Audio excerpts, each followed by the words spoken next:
américaine enquête sur les pratiques de corruption au sein de la FIFA. Arrestation en série en Suisse de plusieurs hauts dirigeants alors que dans 48 heures doit avoir lieu l'élection à la présidence de la FIFA.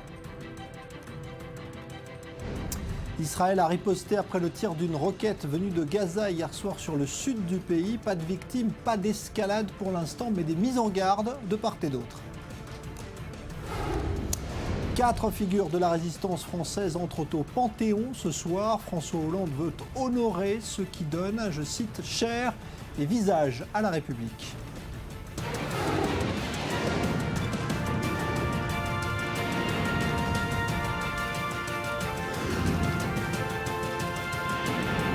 Le Grand Direct, avec Jean-Charles Banou.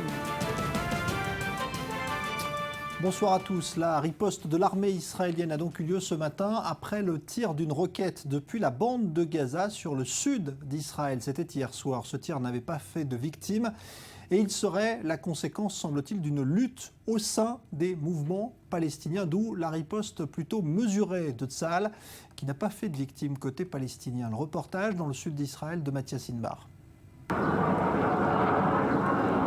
Gan Yavne, dans le sud d'Israël. Un véritable balai d'avions de chasse israéliens F-16. Ces appareils survolent la région depuis plusieurs heures. La veille, en début de soirée, et ce, sans que l'alerte ne retentisse, un missile Grad s'écrasait dans un terrain vague entre cette ville et Ashdod, sans faire de victimes ni dégâts. Et comme si de rien n'était, les écoles ont rouvert. Pour leur grande majorité, les enfants ont répondu présents, même si pour l'une des responsables de la ville, être sur le qui-vive de manière perpétuelle est épuisant. Nous souffrons de cette situation depuis 2008, de ces missiles et roquettes envoyés depuis la bande de Gaza. Malheureusement, cela fait partie intégrante de notre vie. Et je le dis en tant que simple citoyenne, mais aussi en tant que personne travaillant dans le service public. Personne dans le monde ne voudrait vivre ou pourrait accepter de vivre avec cet état de fait. Une menace permanente à laquelle refuse de céder le chef du conseil régional de Gan Yavne. Il exhorte le gouvernement israélien à opérer plus sévèrement contre les infrastructures terroristes dans la bande de Gaza. J'attends de mon gouvernement qu'il fasse passer un message clair à l'autre côté, qu'il y a un prix lourd à payer lorsqu'un missile est tiré sur Israël, sur des civils. Les preuves parlent d'elles-mêmes. C'est un missile rempli d'explosifs dont l'objectif est de tuer et de faire des dégâts matériels. Si le Hamas contrôle Gaza, c'est à lui de répondre de ses actes, à lui d'empêcher une escalade, à lui de protéger sa population qui cherche elle aussi à vivre dans le calme. L'aviation israélienne a d'ailleurs frappé plusieurs cibles du Hamas, dont des sites d'entraînement. Le missile Grad, tiré la veille par le djihad islamique, n'a lui toujours pas été retrouvé dans les nombreux champs agricoles qui bordent la ville de Gan Yavne. Alors on reviendra plus en détail dans une vingtaine de minutes sur la situation sécuritaire avec des experts qui seront ici en plateau, mais on va tout de suite rejoindre depuis Sderot Cyril Amar, notre envoyé spécial. Bonsoir Cyril. Donc tout près de cette frontière avec Gaza, quelle est la situation ce soir ? Écoutez, situation plutôt calme. Jean-Charles, hier, toutes les chaînes de télévision israéliennes avaient interrompu leur programme au profit de très longs flashs spéciaux. Les spéculations des experts allant bon train sur une éventuelle escalade de la violence. Qu'on peut dire aujourd'hui depuis Sderot, ici à la lisière de la bande de Gaza, eh bien c'est clair, la situation est très calme. On semble très très loin d'une nouvelle confrontation armée entre Israël et le Hamas. Pour quelle raison ? Eh bien parce que Jean-Charles, hier, très vite, il s'est avéré très rapidement, au bout d'une heure à peine après l'impact, eh bien, que le tir résultait d'une lutte intestine au sein de l'organisation du djihad islamique. Voilà pourquoi donc cette escalade a été de courte durée, même si dans les deux camps, en Israël et au sein du mouvement Hamas, eh bien, les déclarations restent musclées, à l'instar de celle que l'on va écouter tout de suite, celle d'Ismail Haniyeh, le Premier ministre du Hamas dans l'enclave palestinienne. Les menaces de l'ennemi ne font pas peur à Gaza, ne font pas peur aux enfants de Gaza. Gaza a réussi à briser le blocus. Gaza est capable d'imposer de nouvelles équations. Les échelons politiques et militaires de la bande de Gaza veillent à préserver la calmie. Mais lorsqu'une seule roquette perdue sème la panique auprès d'1 million d'Israéliens, je crois que ceux qui vivent dans la dissuasion, ce sont les Israéliens et non pas les habitants de la bande de Gaza. Alors voilà donc pour cette réaction du Hamas à Gaza. Cyril Amar, toujours en direct de Sderot. Est-ce que justement on peut envisager ce soir une escalade de la violence ? Manifestement, Jean-Charles, et à l'évidence, Israël et le Hamas partagent cet intérêt commun, celui de préserver la calmie dans la région. Pour Israël, c'est presque surréaliste, mais le Hamas constitue aujourd'hui presque une garantie sécuritaire face à des alternatives qui pourraient être beaucoup plus menaçantes, beaucoup moins réjouissantes pour Israël. Je pense notamment à la menace salafiste. Et puis pour le Hamas, évidemment, il s'agit avant tout de reconstruire, de se refaire une santé économique, évidemment, de tenter de briser le blocus, de reconstruire la bande de Gaza. Récemment, dans la presse, on parlait de la construction d'un port dans la bande de Gaza, des tractations en cours entre Israël et le Hamas, des tractations secrètes évidemment entre l'État hébreu et le mouvement islamiste palestinien pour tenter de reconstruire cette enclave palestinienne meurtrie par 50 jours de combat, se refaire une santé politique également auprès de la population palestinienne. Visiblement donc pas d'escalade en vue, voilà pour les prévisions rationnelles, mais vous savez Jean-Charles, dans cette région, les choses ne le sont pas toujours. Merci Cyril Amar, donc en direct de Sderot. On apprend à l'instant que John Kerry va se rendre en Suisse ce week-end pour rencontrer son homologue iranien Mohamed Jawad Al-Zarif. Nouvel épisode donc des négociations sur le nucléaire iranien, épisode censé se terminer définitivement le 30 juin avec la conclusion d'un accord. On évoque à présent ce coup de pied au sommet de la FIFA. Plusieurs hauts dirigeants de la Fédération internationale de football ont été interpellés aujourd'hui en Suisse à la demande de la justice américaine. Il s'agit d'enquêtes sur des soupçons de corruption lors notamment de l'attribution de la Coupe du Monde 2010. Récit Léa Volbert. Pour la ministre américaine de la Justice, c'est une certitude. L'attribution de la Coupe du Monde de football 2010 à l'Afrique du Sud était corrompue. Ils ont eu des responsabilités importantes à tous les niveaux pour bâtir des terrains de football aux pays émergents et organiser la Coupe du Monde. Ils étaient supposés garder les règles qui rendent le football honnête et protéger l'intégrité du jeu. À la place, ils ont corrompu le marché du football et protégé leurs intérêts pour s'enrichir. Loretta Lynch a d'ailleurs fait savoir que d'autres inculpations n'étaient pas à exclure. Ce mercredi à Zurich, plusieurs hauts responsables de la Fédération internationale de football ont été arrêtés.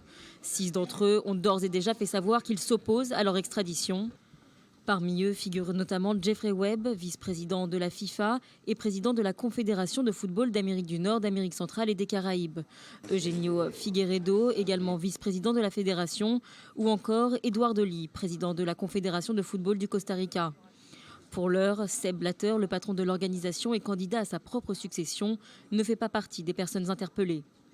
Au total, 9 élus de la FIFA et 5 de ses partenaires ont été inculpés de corruption par la justice américaine pour des faits s'étalant sur les 24 dernières années. Les accusations portent notamment sur des attributions de Coupe du Monde, de droits de marketing et de télévision. Le siège de la Confédération de football d'Amérique du Nord, d'Amérique centrale et des Caraïbes, situé à Miami, a été perquisitionné, tout comme celui de la FIFA à Zurich. Plusieurs comptes suisses sur lesquels auraient transité les sommes incriminées ont également été bloqués. Malgré ce scandale, la FIFA a décidé de maintenir dans les 2 jours l'élection de son nouveau président. Comme je l'ai dit auparavant, ce sont 2 choses qui n'ont rien à voir l'une avec l'autre. Donc nous suivons notre agenda et l'élection aura lieu comme prévu. Cette affaire de corruption n'en reste pas moins un choc dans le monde du football. Alors on est en ligne avec maître Jean-Jacques Bertrand qui est avocat spécialisé dans le droit du sport. Bonsoir, merci d'être avec nous. Oui, bonsoir. Est-ce que vous êtes surpris, Jean-Jacques Bertrand, de voir cette opération judiciaire très, très spectaculaire? Parce que ça fait des années qu'on dit qu'il se passe des choses plutôt curieuses à la FIFA. Alors écoutez, dans votre question, il y a un peu la réponse. Depuis le temps qu'effectivement des soupçons planent, là nous avons affaire à une intervention de grande ampleur sous l'égide de la police, de la justice américaine et suisse du reste. Donc c'est évident qu'on a tapé un peu à la tête et un certain nombre de personnes concernées par, je pense plus que des rumeurs, parce qu'on n'interpelle pas les gens comme ça. Mais quelque part, je pense que beaucoup de gens ne sont pas surpris. Alors justement, aujourd'hui, Sepp Blatter fait savoir par son responsable communication qu'il n'est pas concerné par cette affaire. Est-ce que ça vous semble possible que des hauts dirigeants de la FIFA aient pu peut-être participer à des opérations de corruption sans que le président lui-même en ait été informé? Je crois qu'il faut, on imagine même une autre déclaration du président ou de représentants en communication qui parle pour lui. Maintenant, il y a une enquête qui est ouverte, qui peut avoir des ramifications et des surprises encore. Il ne faut quand même pas en tirer une conclusion définitive. Tout est possible. Il faut voir, il faut laisser l'enquête se faire. Qu'est-ce que vous savez, qu'est-ce qui fait, selon vous, que le fonctionnement de la FIFA aujourd'hui suscite autant de critiques à l'extérieur et même à l'intérieur? C'est un fonctionnement trop opaque, pour être honnête, selon vous? Vous savez, on est dans un système pyramidal où vous avez le président de la FIFA qui vous dit représenter par exemple 200 ou 250 millions de footballeurs. En réalité, il est élu par quelques dizaines de personnes parce que les clubs élisent le président des fédérations, les fédérations élisent des représentants au comité exécutif de la FIFA, le comité exécutif va lire le président. Donc, d'étage en étage, finalement, tout en disant représenter des dizaines ou des centaines de millions de personnes, on est en fait élu par ces quelques-uns. Donc, ce système-là fait qu'il y a une opacité, il y a un système de cooptation et de gouvernance d'une manière générale qui, vu les intérêts financiers qui sont énormes, comme vous l'imaginez, est absolument obsolète. Et c'est ça qu'il faut revoir. La transparence, c'est aussi dans la forme de gouvernance de ces institutions qu'il faut les revoir.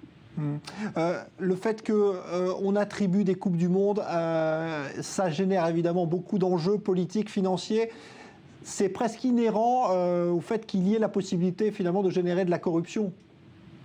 Exactement. Vous savez, il y a énormément d'argent en cause. Les gens, quand on met un peu la main dans la confiture, et ben on y va de plus en plus. Donc ces gens-là n'arrivent pas à résister, leur intégrité passe au deuxième plan. Et donc il faut un système, comme dans les casinos, il faut un contrôleur du contrôleur. Il faut un système de contrôle du contrôle. Est-ce que Blatter peut rester président? Parce qu'aujourd'hui, le prince Ben Ali, qui est son principal challenger pour l'élection qui doit avoir lieu dans 2 jours, dit qu'il ne peut plus rester. Est-ce que selon vous, il peut encore se présenter vendredi? Vous savez, tout le monde s'accorde pour dire que, sauf ceux qui vont l'élire, peut-être, qu'il fait le mandat de trop. En tous les cas, celui qui ne correspond même pas aux promesses qu'il avait faites il y a la dernière fois lorsqu'il a été élu. Donc on est vraiment là, quand on voit tout ça qui sort à 48 heures en plus d'une élection, devant vraiment le mandat de trop. Donc la noblesse de sa situation serait effectivement de dire je me retire et je laisse la place à un autre, mais je crois que la place doit être bonne pour des raisons, toutes les raisons qu'on ne connaît peut-être pas, ou en tous les cas de contrôle apparent d'une situation, mais c'est vrai qu'il devrait, à mon avis, savoir arrêter à un moment donné. Merci, Maître Jean-Jacques Bertrand. Je rappelle que vous êtes avocat spécialisé dans le droit du sport, donc pour cet éclairage sur ce qui est en train de se passer à la FIFA. Merci à vous. Voilà, on y reviendra évidemment un petit peu plus tard dans cette édition. L'Irak, à présent, les forces loyales se préparent à lancer la bataille pour reprendre Ramadi à l'État islamique. Des quartiers auraient déjà été reconquis alors qu'en Syrie, les Kurdes affirment de leur côté avoir chassé le Yid de tous les villages chrétiens qu'ils occupaient. Julia Ganancia.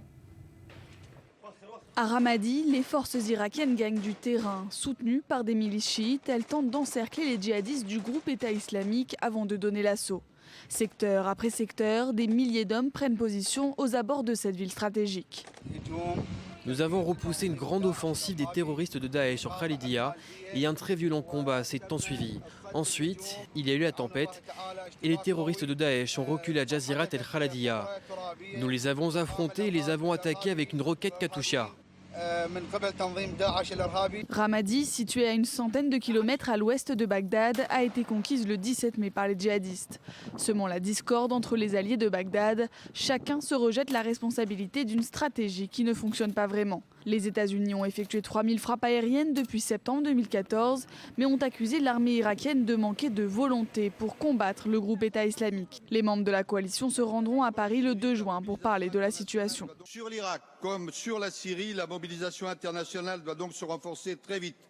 Sinon, je le dis, on va vers une partition de l'un ou l'autre pays, voire des deux, avec de nouveaux massacres et des conséquences désastreuses.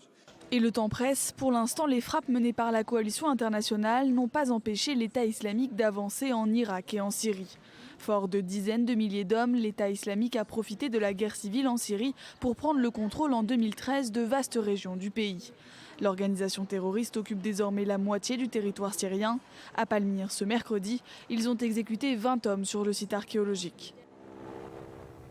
En Afghanistan, une nouvelle attaque visant des étrangers a pu être empêchée de justesse à Kaboul. Les forces de sécurité ont cette fois réussi à éliminer à temps les 4 talibans qui s'étaient infiltrés dans un hôtel pour y commettre un massacre. Maxime Pérez. À Kaboul, tirs et explosions secouaient toute la nuit le quartier de Wazir Akbar Khan. Ce dernier abrite plusieurs ambassades, restaurants et résidences d'expatriés au cœur de la capitale afghane. Vers 23h, 4 hommes armés d'un lance-roquettes, d'un lance-grenade et de fusils d'assaut Kalachnikov ont tenté de pénétrer dans un hôtel fréquenté par des Occidentaux. À l'aube, ils ont enfin été abattus. Nous n'avons pas de victimes civiles. Aucun employé de l'hôtel n'a été pris en otage et aucune victime non plus parmi les forces de sécurité. Il y avait des Afghans et des étrangers dans cet hôtel. L'attaque n'a fait aucune victime. Une attaque revendiquée par les talibans qui avaient déjà pris pour cible l'hôtel Idal en 2009 au cours d'un attentat suicide qui avait fait 8 morts et une quarantaine de blessés. Aujourd'hui, l'établissement serait la propriété de l'actuel ministre des Affaires étrangères, Salahuddin Rabbani. Les talibans ont lancé fin avril leur traditionnelle offensive de printemps, marquée depuis par des attentats et des combats quasi quotidiens contre les forces de sécurité afghanes. Ces dernières 24 heures, pas moins de 26 policiers et soldats ainsi qu'une femme ont été tués dans une série de raids talibans dans le sud de l'Afghanistan. 4 figures de la résistance en France contre les nazis ont fait leur entrée au Panthéon. Une cérémonie très solennelle présidée depuis quelques heures maintenant par François Hollande pour le transfert des dépouilles de ces 2 hommes et 2 femmes qui incarnent la défense de la République. Léa Berdugo. Une cérémonie solennelle et qui était annoncée comme un événement marquant du quinquennat de François Hollande. Le président de la République a célébré l'entrée au Panthéon de 4 résistants, Germaine Tillon, Geneviève de Gaulle Anthonioz, Jean Zay et Pierre Brossolette. 4 grandes Françaises et Français qui incarnent l'esprit de la résistance, l'esprit de résistance. Face à l'humiliation, à l'occupation, à la soumission, ils ont apporté la même réponse. Ils ont dit non, tout de suite, fermement, calmement. Le chef de l'État a appelé au devoir de vigilance et de résistance face à l'indifférence qu'il a qualifiée d'ennemi contemporain. François Hollande en a profité pour dénoncer les haines contemporaines. Haine du protestant, haine du juif, parce qu'il était par ses origines familiales les 2 à la fois. Haine du franc-maçon, du libre-penseur, haine du Front populaire, haine de la Ligue des droits de l'homme, haine de la démocratie. 70 ans après, ces haines reviennent. Elle frappe des journalistes, des juifs, des policiers, toujours des innocents, a-t-il ajouté. Il faisait allusion aux attentats de janvier à Paris contre Charlie Hebdo et l'hypercachère de Vincennes. Avec cette panthéonisation, François Hollande s'inscrit dans une tradition républicaine largement respectée. Alors en direct avec nous depuis Paris, le sénateur UMP Roger Carucci. Bonsoir. Bonsoir. Vous avez co-signé une biographie de Jean Zay, qui est donc l'un des 4 héros de la résistance qui entre au Panthéon ce soir. J'imagine que pour vous, il n'y a pas de débat. Roger Carucci, Jean Zay a sa place au Panthéon? Oui, je sais qu'il y a eu des protestations de quelques associations par rapport à un écrit qu'il aurait publié quand il a... Enfin, pas publié d'ailleurs, qu'il a écrit quand il avait 19 ans, qui était un écrit assez polémique, qu'il a regretté d'ailleurs par la suite lorsqu'il a été attaqué par des députés d'extrême droite, à vrai dire, en 1936, qui s'appelle Le Drapeau, où il dit, sur un mode de pastiche en réalité, combien le drapeau est une horreur, puisque 1,5 million de Français étaient morts pour lui pendant la Première Guerre mondiale. Mais tout ça, c'est œuvre de 19 ans, un pastiche, mais toute sa vie ensuite a été consacrée à la République, à la nation. Chacun sait qu'en 1939, alors qu'il est ministre, il décide de quitter volontairement le gouvernement pour aller dans l'armée, faire la guerre. En 1940, il quitte le pays, il va avec le Massilia au Maroc.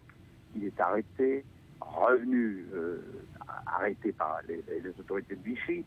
Il revient, il est jugé dans des conditions absolument hallucinantes où il y a un déchaînement de la presse collabo sur le juif Jean Zay, alors que, si je puis me permettre, il avait des origines d'une partie de sa famille juive, mais une autre partie était protestante. Et voilà, il est interné, assassiné par la milice en 1944. C'est un symbole de la laïcité, un symbole de la République. Il a toute sa place, à mon sens, au Panthéon, oui, bien sûr. Roger Carucci, vous avez entendu tout à l'heure François Hollande qui a fait, on va dire, des parallèles entre, par exemple, ce que disait Jean Zay à l'époque sur des réformes qu'il portait en tant que ministre de l'Éducation. Est-ce qu'il se passe aujourd'hui? Est-ce que vous trouvez que c'est bienvenu, justement, de la part du président de faire ces parallèles? Je l'ai déjà dit tout à l'heure à un certain nombre de confrères, je n'aime pas trop quand on fait rentrer au Panthéon 4 résistants en même temps. Le comparatif, autant on peut naturellement, à partir de la résistance à l'oppression nazie, on peut tirer de grandes leçons de l'histoire sur la société française, sur la France, sur la nation, sur la République. Autant aller prendre ce qu'a été effectivement l'action de Jean Zay, ministre de l'Éducation de 36 à 39, pour dire lui il a réformé, donc il faut réformer aujourd'hui. Bon, je ne suis pas convaincu que ça ait beaucoup de sens. On n'est pas du tout dans les mêmes conditions. L'école des années 30 n'est évidemment pas du tout le collège ou l'école de 2015. Bon, voilà. Alors, c'est un peu, à mon sens, malheureusement, c'est presque dommage parce que je serais tenté de dire que la première partie du discours était d'une grande élévation et c'était une première partie du discours vraiment de très haut niveau. Je n'ai pas d'état d'âme là-dessus de le dire. Bon, après, le côté comment rattacher ça à l'actualité, il faut rattacher l'histoire à l'histoire. Pas autant j'aurais compris que par rapport aux attentats du mois de janvier, il y ait effectivement une référence sur le devoir de résistance, ça oui, parce que les valeurs de démocratie, de liberté sont les mêmes, autant comparer les réformes de l'école et tout, non. Ça, c'était un peu décalé. Voilà. Merci Roger Carucci. Je rappelle donc que vous êtes sénateur UMP, que vous avez coécrit une biographie consacrée donc à Jean Zay, qui entre donc lui aussi ce soir au Panthéon. C'est la reine Elisabeth qui a, comme le veut la tradition, prononcé un discours de politique générale devant le Parlement britannique cet après-midi. Discours écrit en fait par le Premier ministre David Cameron et qui constitue le programme du nouveau gouvernement. Julia Ganancia. Une tradition qui remonte à 1536. La reine Elisabeth a dévoilé ce mercredi le programme législatif du gouvernement conservateur de David Cameron, avec en projet phare l'officialisation d'un projet de référendum sur le maintien du Royaume-Uni dans l'Union européenne. David Cameron devrait l'organiser au plus tard, à la fin 2017. Mon gouvernement renégociera la relation du Royaume-Uni avec l'Union européenne et poursuivra la réforme de l'Union européenne pour le bénéfice de tous les États membres. Parallèlement, une loi sera présentée pour organiser un référendum sur le maintien ou non du Royaume-Uni dans l'Union européenne avant la fin 2017. Les modalités d'organisation de cette consultation, qui pourrait intervenir dès 2016, seront précisées dans un projet de loi qui sera présenté jeudi par le gouvernement. Le Premier ministre britannique, favorable au maintien de son pays dans une union réformée, avait reçu lundi le président de la Commission européenne, Jean-Claude Juncker, pour lui présenter ses revendications. La Grande-Bretagne n'est pas satisfaite. Je ne le suis pas non plus par rapport au concept d'union plus forte. Ce n'est pas tout à fait ce à quoi nous nous étions engagés. Je ne suis pas satisfait que le marché unique soit protégé, alors que certains pays de la zone euro sont encore au stade de l'intégration. Je ne suis pas satisfait de la situation concernant les migrants et les problèmes que soulève la migration par rapport au bien-être social. Donc nous allons trouver des solutions. 3 semaines après la victoire des conservateurs aux élections législatives, David Cameron a annoncé qu'il allait faire voter une loi pour garantir un gel des impôts sur les ménages jusqu'en 2020. Le gouvernement va en outre garantir que les employés gagnant le salaire minimum ne payent aucun impôt sur le revenu sur leurs 30 premières heures de travail par semaine. Alors, on va rejoindre à Londres notre correspondante Ashley Chevalier. Bonsoir Ashley. D'abord, confirmation qu'il y aura bien, avant 2017, cette fameuse consultation, référendum sur la place de la Grande-Bretagne en Europe. Effectivement, c'est officiel, même si peu de gens en doutaient, tant le sujet fait la une de tous les journaux, la une de l'actualité, depuis la fin des élections législatives. Les Britanniques vont donc pouvoir s'exprimer sur leur appartenance à l'Union européenne pour la première fois depuis 1975. La reine a confirmé qu'un référendum aurait lieu avant la fin de l'année 2017. Pas de précision en revanche sur la question exacte qui sera posée aux Britanniques. C'est pourtant le sujet qui taraude les observateurs depuis plusieurs semaines. On sait néanmoins qui pourra participer à ce vote. David Cameron a précisé en début de semaine que l'électorat de ce référendum serait le même que pour les élections législatives. Contrairement à ce qui avait été suggéré, les jeunes âgés de 16 et 17 ans ne pourront pas participer à ce référendum. Les étrangers vivant au Royaume-Uni ne pourront pas voter non plus. Bref, vous l'aurez compris, ce référendum sera une question strictement britannique. Et pendant ce temps, David Cameron continue justement d'aller discuter avec les dirigeants européens. Oui, c'était une promesse de campagne de David Cameron. Il avait promis de renégocier le statut du Royaume-Uni au sein de l'Union européenne avant même la tenue du référendum. Il a donc entamé des discussions avec les dirigeants européens. Il a rencontré le président de la Commission européenne, Jean-Claude Juncker. Ça, c'était lundi. Il lui a répété que les Britanniques n'étaient pas satisfaits du statut du Royaume-Uni au sein de l'Europe actuellement. Et puis le Premier ministre va entamer dès demain un marathon en Europe pour parler à ses homologues, pour essayer d'ouvrir des négociations avec eux. Il se rendra aux Pays-Bas, en France, en Pologne et enfin en Allemagne pour rencontrer Angela Merkel. David Cameron qui essaye d'avancer ses pions au maximum avant la tenue du prochain Conseil européen. Ce sera le 25 juin à Bruxelles. On dit un mot acheté de cette cérémonie qui est assez surprenante, effectivement, de voir la reine prononcer ce discours de politique générale. Oui, c'était une cérémonie très solennelle, très codifiée et il faut l'admettre, surprenante pour des observateurs extérieurs. Elisabeth II est arrivée en carrosse, elle était accompagnée du prince Philippe. Elle s'est exprimée devant une chambre des lords pleine à craquer. La reine Elisabeth II qui portait un manteau d'hermine et une couronne sertie de près de 3000 diamants. Elle est très rompue à ce genre d'exercice. C'était la 62e fois qu'elle prononçait un discours d'ouverture au Parlement européen, Les spécialistes ont tout de même noté qu'elle a parlé moins longtemps que d'habitude, 8 minutes 20 secondes contre 9 minutes et demie en moyenne. Merci Ashley Chevalier, correspondante donc d'i24 News en direct de Londres. On va se retrouver dans un instant pour d'abord évoquer la situation sécuritaire à Gaza après le tir de cette roquette hier soir qui a surpris effectivement parce que rien ne semblait indiquer une nouvelle escalade entre le Hamas et Israël. Que faut-il en penser d'un point de vue sécuritaire? Nous serons dans un instant avec deux experts militaires dans ce studio et puis on évoquera également la situation fiscale en Europe avec la signature d'un important accord aujourd'hui entre la Suisse et l'Union européenne, la fin du secret bancaire en Suisse. C'est une institution qui se termine. À tout de suite.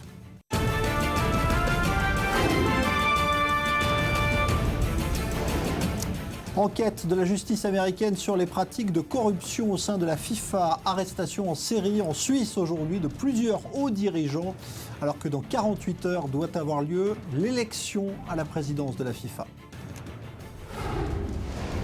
Riposte mesurée d'Israël après le tir d'une roquette venue de Gaza hier soir qui a touché le sud d'Israël sans faire de victimes. Mise en garde de part et d'autre aujourd'hui. 4 figures de la résistance française entrent au Panthéon ce soir. François Hollande a voulu honorer ceux qui ont donné chair et visage à la République.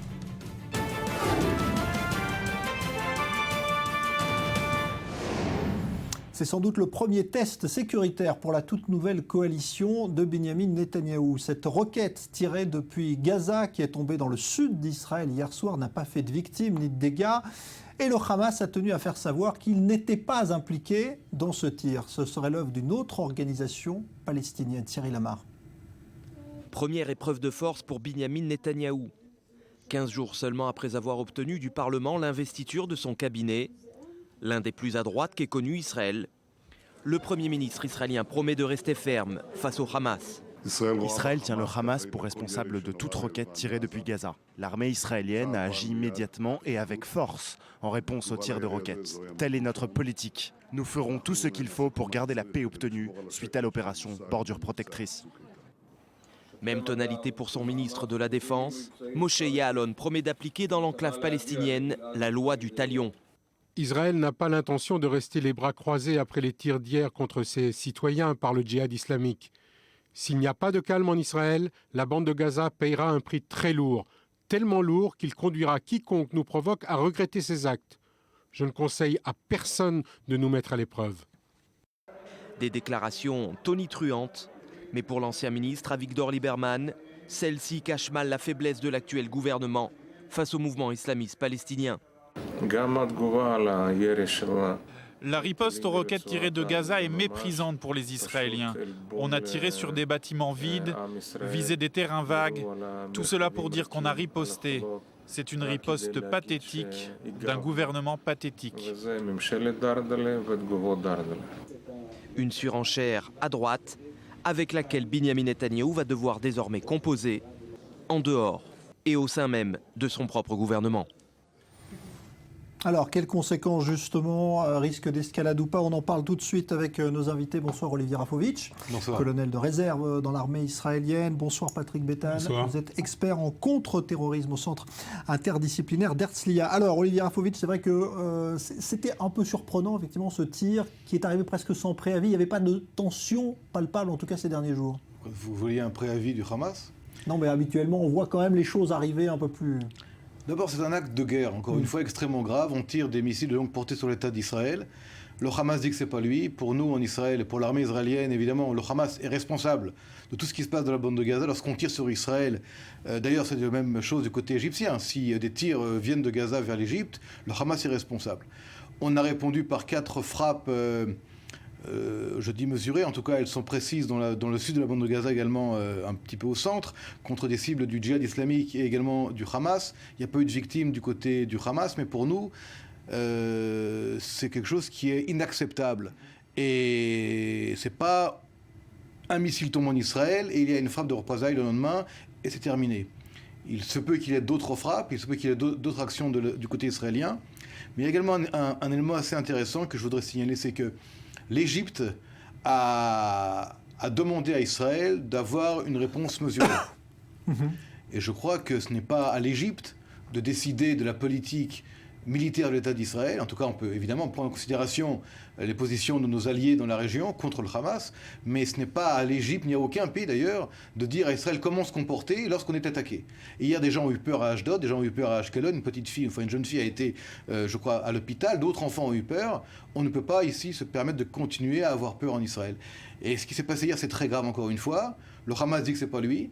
Comme vous l'avez dit vous-même, il n'y a pas eu de préavis, mais c'est un cycle de violence qui peut se répéter et je crois que nous pouvons nous attendre à d'autres violences provenant d'autres organisations qui sont entre guillemets en dehors du Hamas, mais qui servent l'intérêt du Hamas qui ne veut pas ici une paix avec Israël. Patrick Béthane, vous êtes d'accord? Je suis d'accord. L'algorithme, c'est que lorsqu'il y a des blessés, des tués israéliens, ça peut causer l'escalade. Mais le problème, à mon avis, ce n'est pas le Hamas. Le problème, à mon avis, c'est le Hezbollah et c'est le Liban. Et je crois que, étant donné que Nasrallah est à sa fin au point de vue de la santé, sa fin au point de vue militaire, il est très dangereux. Parce que lorsque des terroristes sentent qu'ils sont à leur fin, ils se suicident. Ils se suicident et suicident leur peuple. Et dans ce cas, c'est exactement ce que Saddam Hussein a fait, ce que Kadhafi a fait, ce que Ben Laden a fait. Ce qui fait que la menace, à mon avis, ce n'est pas le Hamas, pas seulement pour maintenant. La menace, c'est Nasrallah, et la menace vient du nord et non du sud. Ouais. Pourtant, on a vu ce soir la chef de la diplomatie européenne, Mogherini, qui préside une réunion justement sur les donateurs, les pays donateurs à Gaza, dire que ce qui s'est passé à Gaza résulte du fait qu'il n'y ait pas de négociation, qu'il n'y ait pas de reprise des négociations. Est-ce qu'à votre avis, tout ça est lié? Écoutez, il y a une situation rocambolesque, incroyable, de l'Europe, entre autres, face au Moyen-Orient, face à Israël. Il y a Daesh qui contrôle aujourd'hui presque 2 tiers de la Syrie, qui est un danger existentiel pour le Moyen-Orient et même pour les Européens et pour les intérêts de tout l'Occident. Et les Européens continuent à accuser, à regarder Israël comme le responsable de toute cette situation-là. Il y a, depuis quelques mois maintenant, je peux vous le dire, près d'1 million de tonnes de matériaux qui ont été transportés du côté israélien vers la bande de Gaza pour la reconstruction de Gaza par le passage de Kerem Shalom. Près d'1 million de tonnes de matériaux. Nous savons qu'une grande partie du matériel donc, transporté pour reconstruire des écoles, des hôpitaux, enfin ce qu'ils disent qu'il faut pour donc reconstruire, passe dans les tunnels, passe dans la reconstruction de l'infrastructure du Hamas et du djihad islamique. Donc les Européens savent ce qui se passe. Ils continuent à avoir une politique de l'aveugle, une politique incohérente, une politique même suicidaire. Et je pense qu'il faut aussi dire aux Européens, mais le dire même clairement, il n'y a plus maintenant à se cacher, que les Européens aussi regardent le Hamas, comme le Hezbollah d'ailleurs, vous l'avez mentionné, comme des organisations terroristes qui mettent en danger d'abord et avant tout leur propre population, et de cesser, de manière, je dirais presque naïve, d'accuser l'État d'Israël et là de trouver des raisons pourquoi le Hamas, ou d'autres d'ailleurs, tirent sur Israël. Les pays arabes modérés aujourd'hui comprennent ce problème, les Européens ne comprennent pas le problème. L'Arabie saoudite comprend Israël, l'Égypte comprend Israël, la Jordanie comprend Israël, les Européens à Bruxelles ne comprennent pas Israël. Mais qu'est-ce qu'il faut qu'il se passe? Il faut que des missiles de Gaza soient tirés vers l'Europe pour que les Européens comprennent que le Hamas, comme le Hezbollah, sont des dangers existentiels pour toutes les démocraties. On est dans l'absurde et malheureusement, cette absurdité nous fait du mal, mais également, je crois, fait du mal à toute la politique européenne au Moyen-Orient et dans le monde d'ailleurs. Est-ce que vous pensez, Patrick Bettel, qu'il y a un lien justement entre le fait que les négociations ne reprennent pas et ce qui s'est passé, ce qui peut se passer à Gaza ? Je crois qu'il faut donner au nouveau gouvernement qui a été développé les 100 jours. Mais je crois que le problème, ce n'est pas... Ne donne pas les 100 jours. Hein. Le problème, ce n'est pas Netanyahou, le problème, c'est l'hypocrisie européenne. Vous savez, chaque jour, 306 trailers de nourriture et de ciment passent la frontière. Et l'intérêt israélien, c'est la coopération entre Israël et la population palestinienne. Le problème, c'est que le Hamas n'a aucun intérêt. Le problème, c'est que le Hamas est influencé par la Hezbollah, donc influencé par l'Iran. Ce qui fait que le problème, ce n'est pas est-ce que Netanyahou est pour la paix et pour deux États. Le problème, c'est est-ce que l'Iran arrêtera d'influencer le Hezbollah qui influence le Hamas et qui nous amène la guerre. Un autre point, c'est que une bombe sur Israël n'intéresse plus personne. Il y a comme une indifférence totale lorsque Israël est touché par des missiles. Hier, il n'y a pas eu de victimes, il y aurait pu y avoir des victimes. Ça aurait fait un entrefilet dans la presse internationale ou la presse européenne. Il n'y a pas de réaction diplomatique. Il n'y a pas d'intérêt, il y a une indifférence totale. Daesh est aux portes d'Israël, le Hezbollah menace Israël, les Iraniens menacent l'État d'Israël, le Hamas menace Israël, et les Européens s'occupent de savoir comment le Hamas va pouvoir se reconstruire dans ce grand chaos général du Moyen-Orient.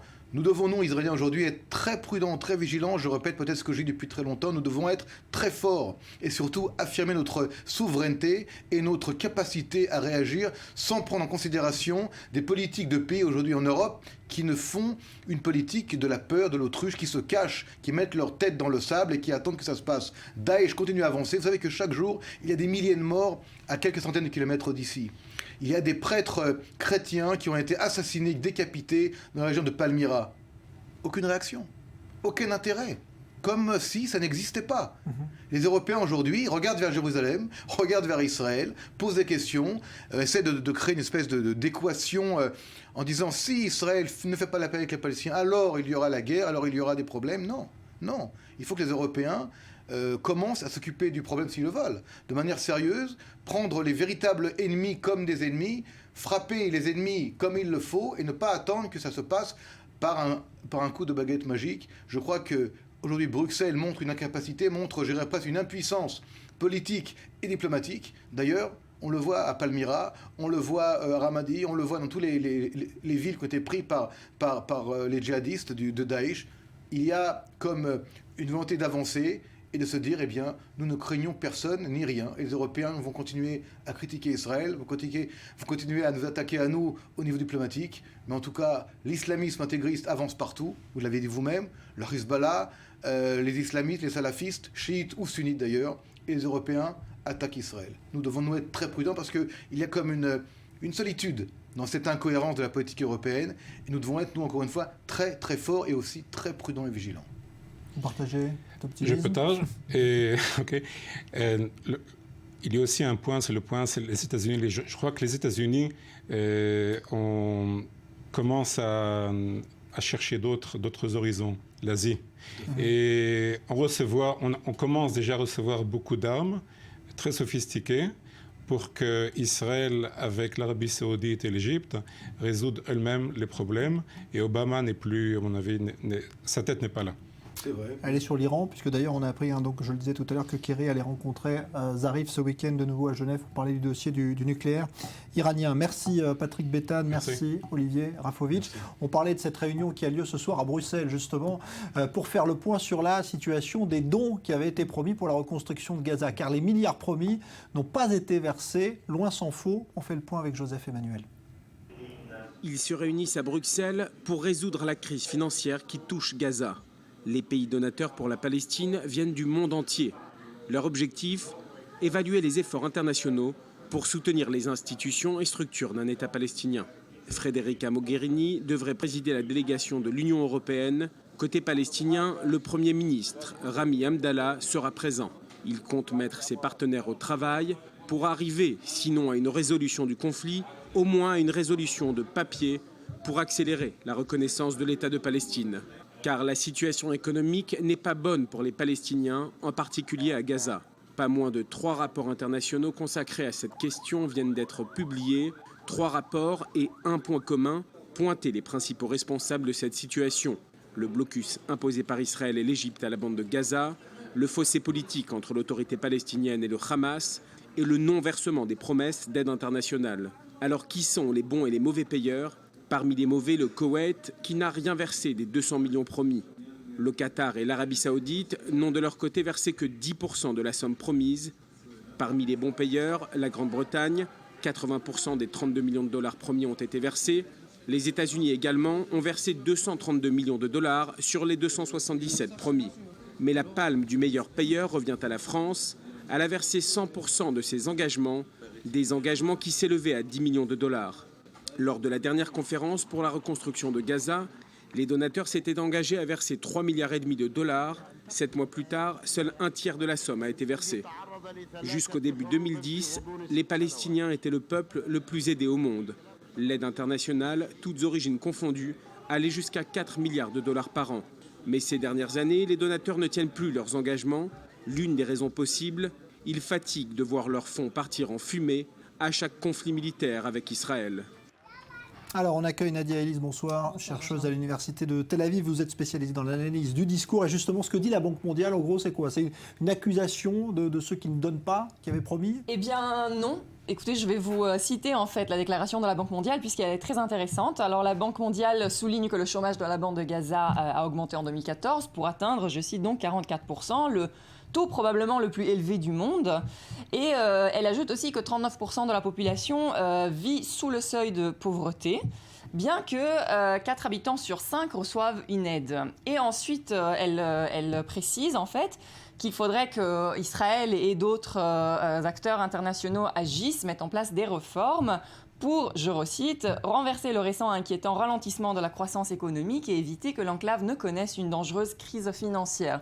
Donc une déclaration très inquiétante, même qui fait penser à vraiment une crise humanitaire qui se passe à Gaza. Mais alors, il faut faire vraiment attention aux termes employés par la Banque mondiale, puisqu'en fait, cette déclaration, finalement, ne nous fournit aucune information précise sur ce qui se passe à Gaza. Alors, commençons par le fait qu'elle parle d'un taux de chômage probablement le plus élevé du monde. Déjà, la Banque mondiale, elle n'est pas censée dire probablement oui ou non, elle doit le savoir. Et effectivement, il y a d'autres pays, selon d'autres statistiques, qui ont un taux de chômage beaucoup plus élevé que la bande de Gaza.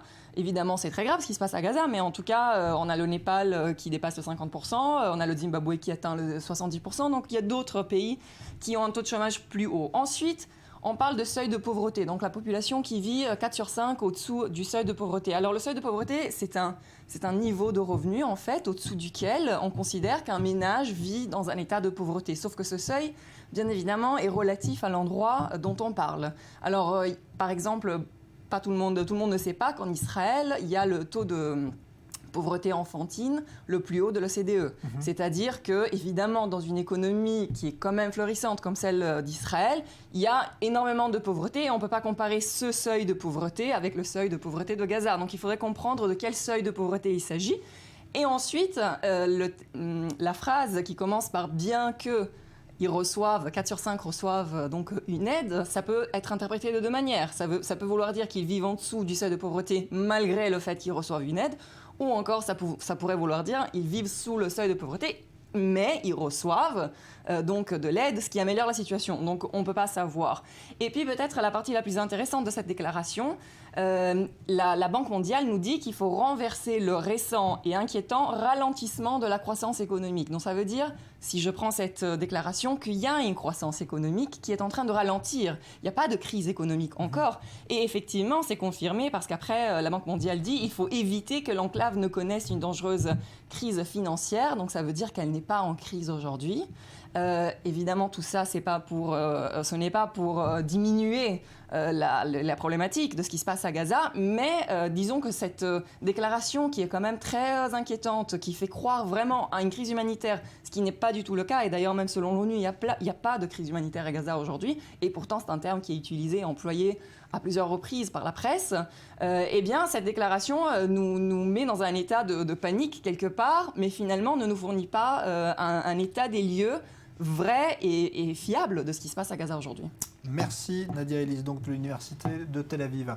En France, un ancien ministre proche de Nicolas Sarkozy renvoyé devant la justice. Claude Guéant, ancien ministre de l'Intérieur, devra répondre de détournement de fonds publics dans une affaire de primes en liquide versées alors qu'il était au ministère. Léa Berdugo. Claude Guéant n'en a pas fini avec la justice.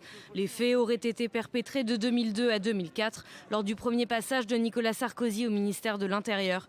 Claude Guéant, alors directeur de cabinet de l'ancien ministre, aurait détourné à son profit des sommes d'argent liquide normalement destinées aux frais d'enquête de police. Des années plus tard, l'ancien ministre de l'Intérieur a reconnu avoir utilisé ces fonds en espèces pour ses dépenses personnelles. Selon des informations du quotidien Le Monde, c'est une perquisition au domicile de Claude Guéant qui a permis aux enquêteurs de tomber sur une série de factures suspectes, montant des dépenses, plus de 47 000 € utilisés pour l'acquisition de mobilier notamment. Claude Guéant s'était auparavant expliqué. Les sommes m'étaient remises par le directeur général de la police nationale de l'époque, Michel Gaudin. Il me remettait la totalité de 12 000 € par mois et c'est moi qui assurais la répartition. L'ancien ministre avait avoué garder 5 000 € pour lui-même. Autre information, la révélation d'écoute entre Claude Guéant et Michel Gaudin. Quel con j'ai été de garder des factures, franchement, a lancé l'ancien directeur de cabinet. C'est pour ça que là, on pourrait peut-être se voir discretos, lui répond l'ancien directeur général de la police. Puis les deux hommes se sont accordés sur la défense à adopter et ont décidé d'opter pour la transparence. Michel Gaudin a ainsi conseillé à Claude Guéant de suivre la stratégie suivante. Il faut clairement dire que c'était essentiellement pour des flics et puis que toi, t'en as gardé un petit peu. Tu ne peux plus maintenant dire autre chose. Oui, j'ai déjà déposé devant la PJ. Je suis obligé de m'en tenir à ce que j'ai dit. Michel Gaudin et Claude Guéant avaient déjà été placés en garde à vue dans cette affaire en décembre 2013. Le procès débutera le 28 septembre. Et c'est le journal Le Monde qui avait révélé ce scandale qui va donc déboucher sur un procès l'automne prochain. Écoutez la réaction de l'un des auteurs de l'enquête, le journaliste Fabrice Lhomme. Dans cette histoire, il n'y a pas que des écoutes, il y a des factures aussi qui montrent bien que, effectivement, Claude Guéant a réglé en espèces un certain nombre de dépenses pour son profit personnel avec de l'argent qui venait du ministère de l'Intérieur et qui était destiné plutôt à aider les policiers de terrain. Et ça, c'est accrédité ou renforcer ces soupçons par des écoutes téléphoniques qui montrent qui plus est que M. Gaudin et M. Guéant avaient dans l'idée de se concerter devant la justice, ou plutôt avant de parler à la justice, qui ne voulait pas faire de gaffe et qui voulait se mettre d'accord sur une version à proposer. Ce n'est pas évidemment forcément très, très naturel, et ce qui renforce, on va dire, les soupçons sur l'irrégularité des opérations qui ont été mises au jour. En visite officielle à Paris, la nouvelle présidente de la Centrafrique a regretté aujourd'hui d'avoir été informée trop tardivement de l'affaire qui a fait grand bruit, celle de viol présumé sur des enfants commis par des soldats français en poste à Bangui. On l'écoute. Nous avons simplement regretté de n'avoir pas été informés beaucoup plus tôt de la procédure en cours. Maintenant, nous avons demandé avec insistance d'être impliqués dans la procédure qui se met en place avec toute la discrétion nécessaire s'agissant quand même d'une situation d'enfant.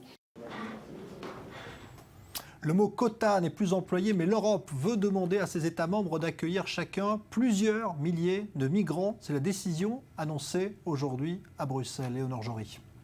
La solidarité, mot d'ordre de l'Union européenne. Le drame des migrants se poursuit sur les côtes de la Méditerranée. La Commission européenne revient à la charge en présentant ce mercredi son plan sur l'immigration. Alors que l'évocation de quotas par pays avait créé la polémique au sein des 28, Bruxelles persiste. Sous 2 ans, 40 000 Syriens et Érythréens devront être répartis dans les États de l'Union. Des réfugiés actuellement présents en Italie et en Grèce. Ne parlant plus de quotas mais de clés de répartition, le commissaire à l'immigration reste prudent. Nous ne proposons pas de quotas, c'est un mot que nous n'aimons pas et que nous n'avons jamais utilisé. Nous voulons assurer la solidarité, mais il appartient à chaque État membre de décider à combien de personnes il souhaite accorder le statut de réfugié. 2 pays auront la plus grosse prise en charge de migrants. La France, avec près de 7 000 demandeurs d'asile, juste derrière l'Allemagne, censée en accueillir près de 9 000. Des mesures qui doivent maintenant être approuvées par les États concernés. Le Royaume-Uni, lui, est déjà opposé au plan et a fait savoir que peu de concessions seraient faites. Aux 40 000 demandeurs d'asile s'ajoutent 20 000 réfugiés supplémentaires. L'ONU a demandé à l'Union européenne de les accueillir. Le secrétaire général des Nations Unies était l'invité du président de la Commission européenne, Jean-Claude Juncker. Ban Ki-moon a fait savoir qu'il était opposé à toute opération militaire contre le trafic des migrants. Notre priorité devrait être de sauver des vies et de renforcer l'aide humanitaire pour ces gens. Lorsque vous réfléchissez, détruire ces bateaux risque de retirer à ces gens le peu qu'il leur reste, même si ces bateaux sont utilisés pour faire passer clandestinement des gens. Il y a peut-être d'autres façons d'agir, c'est pour cela que j'exprime ma préoccupation. En attendant, ces derniers jours, ils étaient encore des centaines à échouer sur les rives de la Méditerranée. Parmi eux, des Syriens et des Afghans, fuyant la violence qui fait rage dans leur pays. Ils espèrent que l'Europe leur donne refuge. La fin du secret bancaire en Suisse, ce sera bientôt une réalité. Accord important signé aujourd'hui entre la Suisse et l'Union européenne. Yoann Giametta. C'est un accord qui signe le glas du secret bancaire entre la Suisse et l'Union européenne. Berne va devoir transmettre à Bruxelles les coordonnées bancaires de ses résidents originaires des autres pays européens. Chaque année, les États membres de l'Union européenne recevront une liste avec des informations comme les noms, adresses et numéros d'identification fiscale de leurs résidents qui possèdent un ou plusieurs comptes en Suisse. Sans oublier des informations sur leurs actifs financiers et le solde des comptes enregistrés. Des échanges automatisés qui font partie d'un accord signé ce mercredi entre la Commission européenne et la Suisse et qui entreront en vigueur à partir de 2018. Dans ce pays à la fiscalité très avantageuse, la loi veille à protéger les détenteurs d'un compte bancaire et à ne pas dévoiler leurs données confidentielles aux administrations. En début d'année, le quotidien Le Monde révélait le vaste réseau de fraude fiscale encouragé par la filiale suisse de la banque HSBC. Selon les enquêteurs, plus de 180 milliards d'euros auraient transité par Genève. Un chiffre vertigineux contre lequel luttent de nombreux pays. Depuis quelques années, l'Union européenne mais aussi les États-Unis sont partis à l'assaut de cette pratique. La Commission européenne en est persuadée, cet accord aura un effet dissuasif sur ceux qui sont tentés de placer des revenus cachés en Suisse. Mais le chantier n'est pas encore terminé. La Commission devrait signer d'ici la fin de l'année un accord similaire avec l'Andorre, le Liechtenstein, Monaco et Saint-Marin.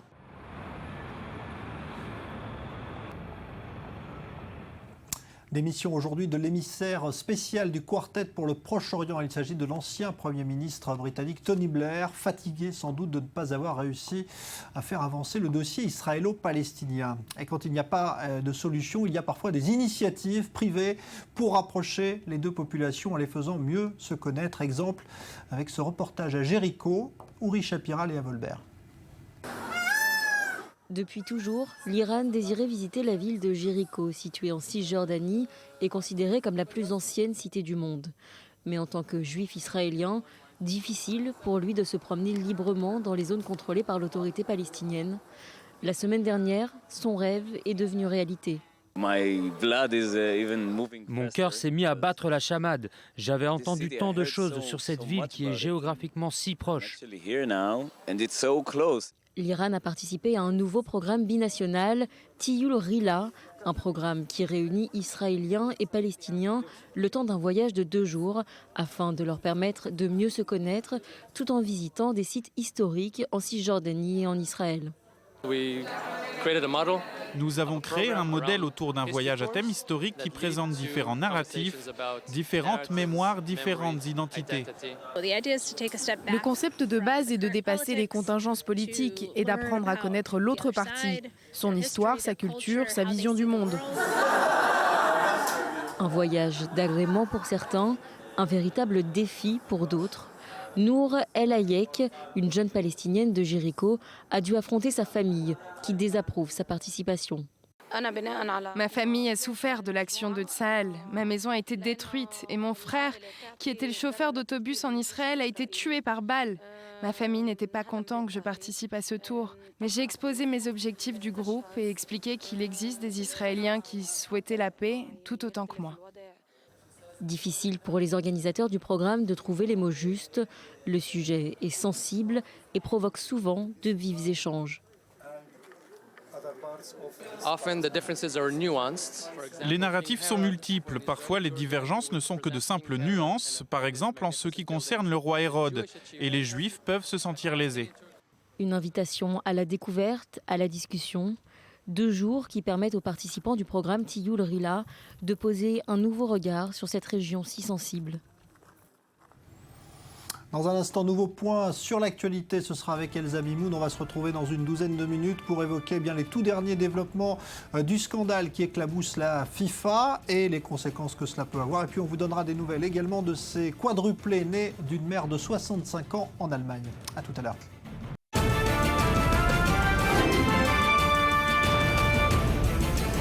Alors on va évoquer les derniers développements de ce scandale qui donc éclabousse la FIFA, la Fédération internationale de football. On vous en a parlé abondamment toute la journée. La justice américaine qui enquête donc sur des faits de corruption présumés, notamment lors de l'attribution de la Coupe du Monde 2010. C'était pour l'Afrique du Sud. Il y a plusieurs arrestations de hauts dirigeants de la FIFA. La FIFA qui ce soir vient d'annoncer qu'elle suspendait ces 11 personnes qui sont impliquées, comme si on voulait tout faire justement pour ne pas que Sepp Blatter, le président, soit touché par tout cela. Ce n'est pas la première fois que des scandales financiers impliquent la FIFA, comme nous le rappelle Joseph Emmanuel. C'est un véritable séisme qui frappe la FIFA ce mercredi matin. Une demi-douzaine de dirigeants sont mis en examen pour corruption à 2 jours de l'élection pour la présidence de la fédération, une élection où Joseph Blatter brigue un 5e mandat. Lui n'est pas directement concerné par l'enquête, mais ce scandale éclate au mauvais moment. Les accusations visent des faits de corruption au cours des 20 dernières années, attribution de Coupe du Monde, droits de marketing et de télévision, raquettes ou blanchiment d'argent. À bientôt 80 ans, M. Blatter se serait bien passé de cet épisode. C'est au début des années 80 qu'il grimpe dans la hiérarchie pour devenir président en juin 1998. Le premier scandale ne tardera pas. Lennart Johnson était le favori de cette élection qu'il perdra et le président de la Fédération de Somalie de football sera chassé pour avoir dénoncé des possibles faits de corruption. Ces accusations parsèmeront la carrière de M. Blatter et une accusation récurrente sous forme de question. Le Qatar a-t-il acheté la Coupe du Monde 2022 ? Non. Alors ça, je ne dirais jamais qu'ils ont acheté parce que c'était la poussée politique. C'était vraiment, aussi bien qu'en France qu'en Allemagne. Mais derrière la politique, vous savez bien qu'il y a l'argent, tellement d'argent le Qatar qui achète tout partout. Oui, ça mais lui donne un poids énorme. écoutez, nous ne pouvons pas intervenir dans les considérations politiques. Ne pas intervenir dans des considérations politiques, une prudence qui n'empêche pas en 2005 une perquisition dans les bureaux de la FIFA à Zurich, encore une fois pour des soupçons de détournement de fonds et de corruption. 3 ans plus tôt, le secrétaire général de la FIFA, Michel Zen-Ruffinen, avait publiquement dénoncé les dysfonctionnements au sein de l'association de football et critiqué ce qu'il nommait le système Blatter. 1 mois plus tard, il était contraint de démissionner. Mais au-delà du système Blatter, certains dénoncent la morale Blatter.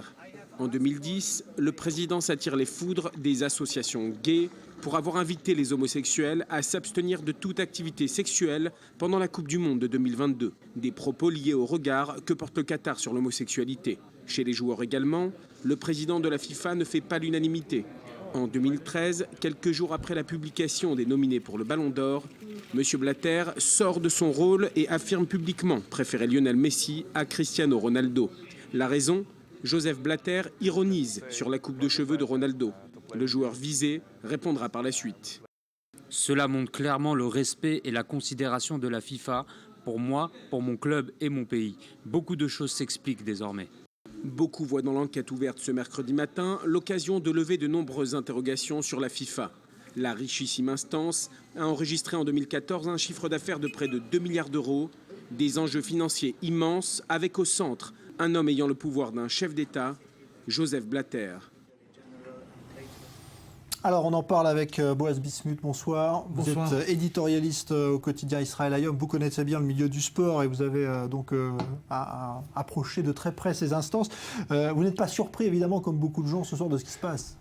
Bien sûr, ancien journaliste sportif, bien sûr. Et je me souviens très bien de cette carrière et ça m'a amené à fréquenter justement les instances de la Fédération internationale de football, de la FIFA. Et pour vous dire la vérité, vous aussi qui connaissez bien le monde du sport et surtout le monde du foot, ben c'est exactement comme le Tour de France. Souvenez-vous, avant 98, quand ça explose, on parlait toujours un petit peu, bien sûr, du dopage, et un jour, ça explose. Et puis là, exactement, ça me rappelle beaucoup dans le sens où tout le monde savait, tout le monde parlait effectivement que du côté illogique du choix du Qatar, par exemple, pour recevoir ou pour organiser les Jeux de 2022, je pense. Finalement, maintenant, on apprend par exemple par les Américains que l'Afrique du Sud, s'était vendue, si vous voulez, la Russie suspect et le Qatar aussi. Alors ça crée évidemment beaucoup d'implications diplomatiques, tout cela. On a vu que la Russie, ce soir, demande aux Américains de ne pas se mêler, de faire la justice en dehors de leurs frontières. Il y a aussi un personnage quand même central dans tout ça, c'est Blatter. Pour l'instant, il est épargné, parce qu'on voit bien que c'est en dessous de lui que ça se passe. Est-ce qu'il peut, à votre avis, échapper à tout cela? Est-ce qu'il va pouvoir se présenter à l'élection qui doit avoir lieu dans 2 jours?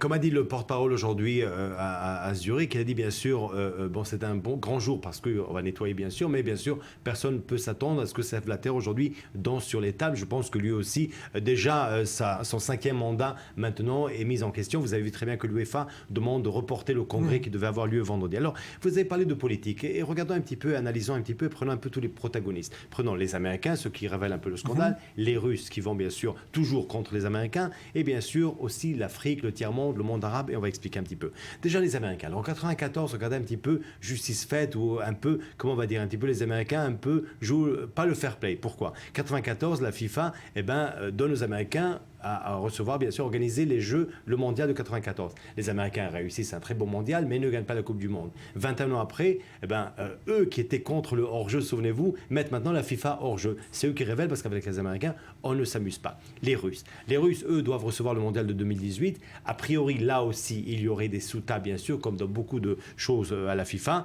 ce qui a été révélé aujourd'hui, justement, par les Américains. Et là, les Russes, bien sûr, crient, bien sûr, au scandale, et que, bien sûr, eux, ils vont organiser, rien n'est changé et que c'est un coup politique monté politiquement. Les autres pays, les pays faibles, qu'on le veuille ou pas.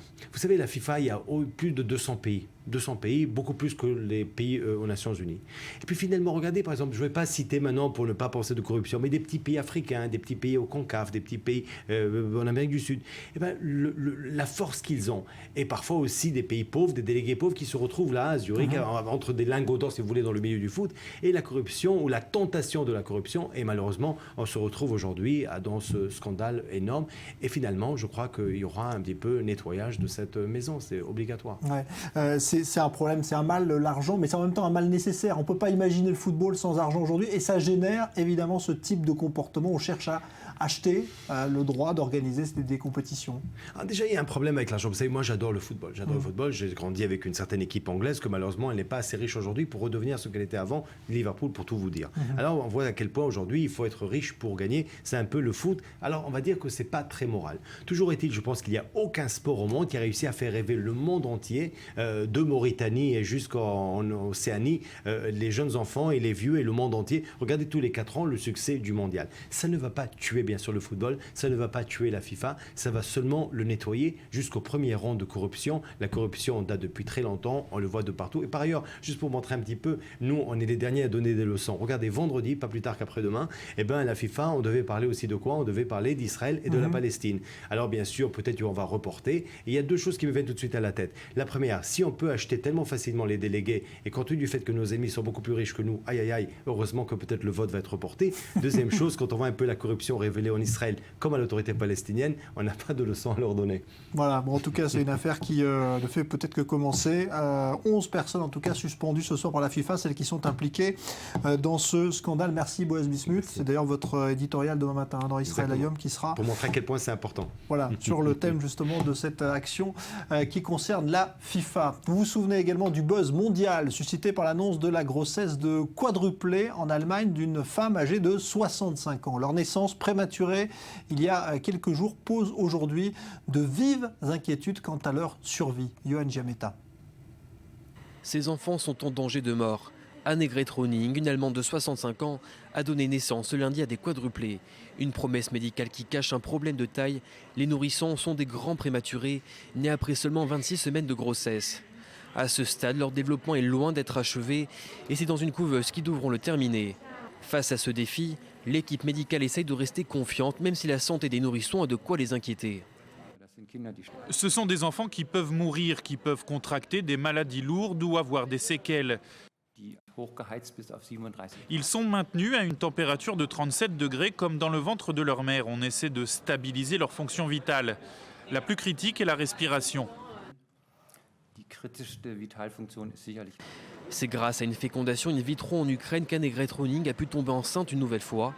Déjà mère de 13 enfants et 7 fois grand-mère, l'annonce de sa grossesse avait fait la une des journaux du monde entier et suscité de nombreuses critiques en Allemagne. Outre la question éthique d'une grossesse à un âge aussi tardif, c'est surtout un enjeu financier obscur qui se cache derrière. Annegret Roning avait signé un contrat d'exclusivité avec RTL, une chaîne de télévision allemande habituée des émissions de télé-réalité. Durant les derniers mois de sa grossesse, RTL a en effet suivi Annegret jusqu'à son accouchement. Une collaboration loin d'être une première. Il y a 10 ans, un contrat avait déjà été négocié avec la chaîne alors qu'elle attendait son 13e enfant.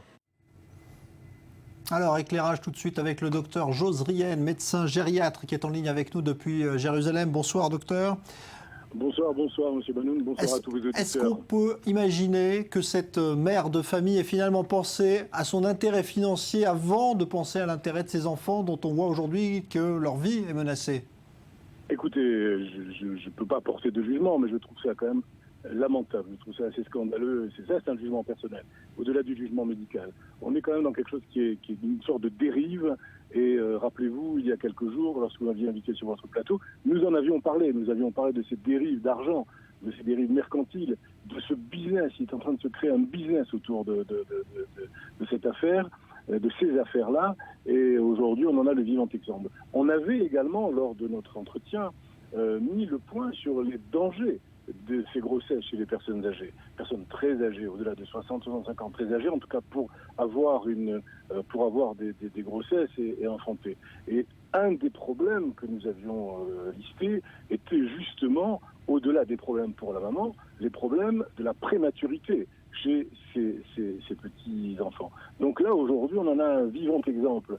Et un exemple qui est même dramatique, puisque là, on parle de vie et de mort pour ces prématurés. Parce qu'il s'agit là de grande prématurité, et c'est un des risques qu'on court,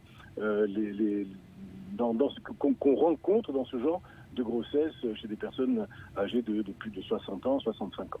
C'est vrai qu'il y a une augmentation de l'âge des grossesses, c'est vrai. Aujourd'hui, on est à 40, 45, voire parfois 50 ans. Mais là, on arrive à des excès qui sont quasiment aberrants, avec ces dérives financières, puisqu'il y a autour de cette dame un vrai business et des vrais contrats, en fait. On n'est pas loin de la FIFA, quoi. J'entendais tout à l'heure Boaz Bismuth qui disait la même chose. On est vraiment dans l'esprit des affaires, quoi. C'est impressionnant. C'est impressionnant qu'on puisse, avec ça aussi, faire de l'argent. Voilà, c'est assez scandaleux. Moi, à mon sens, je trouve ça scandaleux. Parce que cette femme n'est pas, par rapport à ce que nous avons discuté la fois dernière, n'est pas dans une recherche de maternité. Elle a déjà 13 enfants, elle est plusieurs fois grand-mère. Donc on est quand même dans une autre histoire. L'histoire de l'autre fois de Mme Chaya qui a eu ce bébé à 65 ans et de M. Shmuel, son mari, à 67 ans, ils viennent d'ailleurs de faire la circoncision du petit, c'est autre chose, ils ont attendu 47 ans un enfant.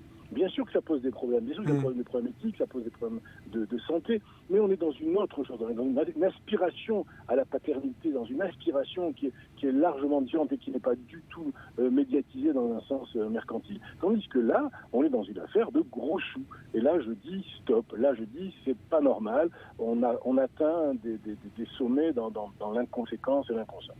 Merci, docteur Josrien, donc pour cet éclairage et votre avis de médecin éclairé, médecin gériatre sur cette affaire qui suscite beaucoup de réactions en Allemagne. Un mot de NBA pour finir et pour signaler la performance incroyable de Cleveland, emmené par LeBron James, qualifié pour la finale NBA, 5e finale de suite pour LeBron James, mais surtout exploit pour le coach David Blatt qui arrive de Tel Aviv et qui pour sa première saison en NBA atteint la finale. Lise Barenbaum. Les Cleveland Cavaliers iront bien en finale de NBA le 4 juin prochain. C'est la deuxième fois de son histoire après 2007 que Cleveland arrive à l'étape ultime du championnat.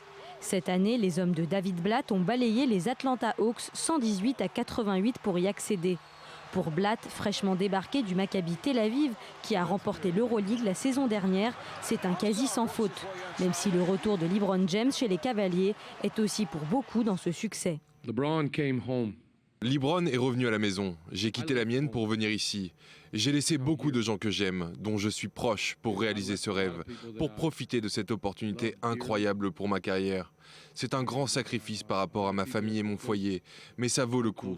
Je suis arrivé ici et j'ai la chance de travailler avec un groupe de joueurs géniaux, avec le meilleur basketteur du monde et peut-être même de l'histoire du basket. Le grand artisan de la victoire et plus largement de la résurrection de Cleveland, c'est bien sûr LeBron James. Il disputera sa 5e finale NBA consécutive. King James a fini la rencontre avec 23 points, 9 rebonds et 7 passes en seulement 30 minutes de jeu. Revenu l'été dernier à Cleveland, le club de ses débuts en NBA, après 4 saisons et 2 titres à Miami, James, 30 ans, a montré qu'il était un meneur d'hommes sans équivalent. Je suis très ému, vraiment, d'être de retour dans cette ville. Quand j'ai pris ma décision de revenir ici, je savais ce que je voulais faire, mais je savais que ça n'allait pas être facile. Je savais que j'allais devoir travailler dur, me donner à fond, car amener cette équipe en finale était une mission très difficile. J'ai dû affirmer mon leadership, être patient, et je ne suis pas très patient normalement, mais j'y ai travaillé. Cleveland sera opposé à Golden State ou Houston en finale. Golden State mène la série 3-1 et peut se qualifier en remportant le match 5 à domicile. Blatt espère maintenant offrir à Cleveland un premier titre et à toute une région malmenée économiquement un peu de fierté après des décennies d'insuccès, aussi bien en basket qu'en baseball et football américain.